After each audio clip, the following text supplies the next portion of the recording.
আসছে তো আসবে তো সে 11টা তুই হাড়িটা ধুয়ে জল দে কি হবে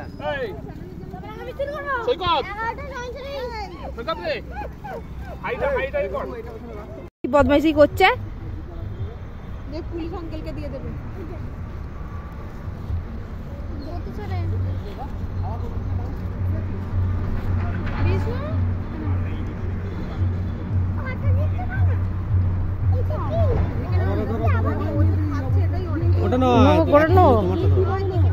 খাবি তো কফি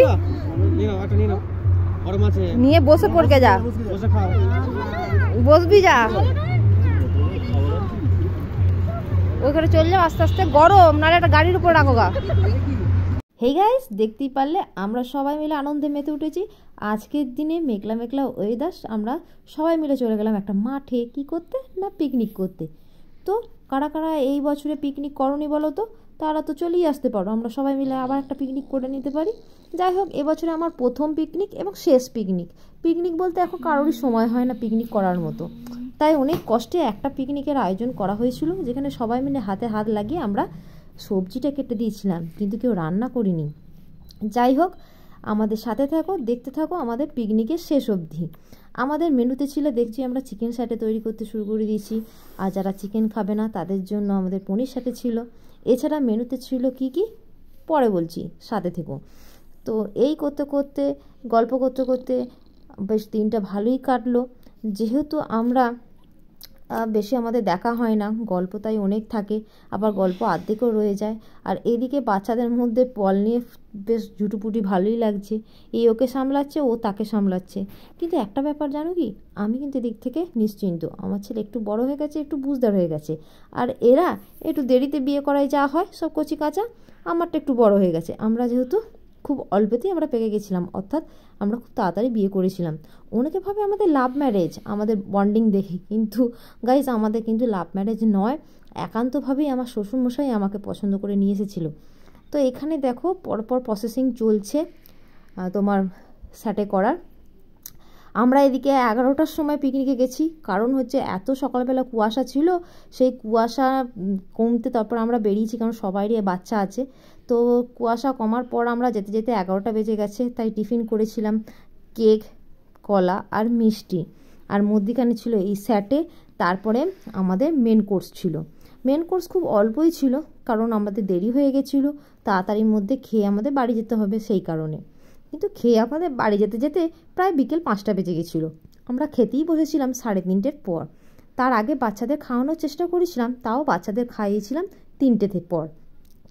তো এইভাবে আমাদের আজকের দিনটা কাটিয়েছিলাম। তো কে কার সাথে পিকনিক করেছো আমাদের জানিও। আমরা কিভাবে পিকনিক করলাম, আমরা এই দলটা ছিল আমার হাজব্যান্ডের দিক থেকে, অর্থাৎ হাজব্যান্ডের বন্ধুরা ছিল এই দলের মধ্যে, আমার এদিকে কেউ ছিল না, হাজব্যান্ডের বন্ধুরা এবং তাদের ওয়াইফরা ছিল। এবং আমরা বছরের একটা দিন পিকনিক করেই থাকি, খুব আনন্দ করি। তো এবছরে এই দিনটা বেছে নিয়েছিলাম, সবাই ছুটি ছিল, সানডে ছিল, আমার ভিডিওটা ছাড়তে একটু লেট হয়ে গেল। তো এখানে চলে এসেছি মাংস কষা, দেখো পেঁয়াজ বসে গেছে। আর এদিকে আমাদের যেহেতু হাত দিতে দেবে না, আর প্রত্যেক দিন যখন আমরা রান্না করি পিকনিকে এসে কেনই বা করব, সেই এতে আমাদের ছুটি দিয়েছিল।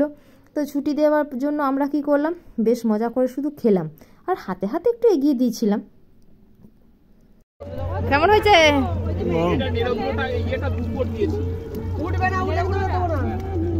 দেখো গরমা গরম স্যাটে কিন্তু পাতে পড়ে গেছে, বাচ্চারা কিন্তু টানাটানি শুরু করে দিয়েছে। আমরা জিজ্ঞাসা করছি কেমন হয়েছে, কেউ কাউকে উত্তরই দেয় না, যে যার ফোকাস কিন্তু স্যাটের দিকে।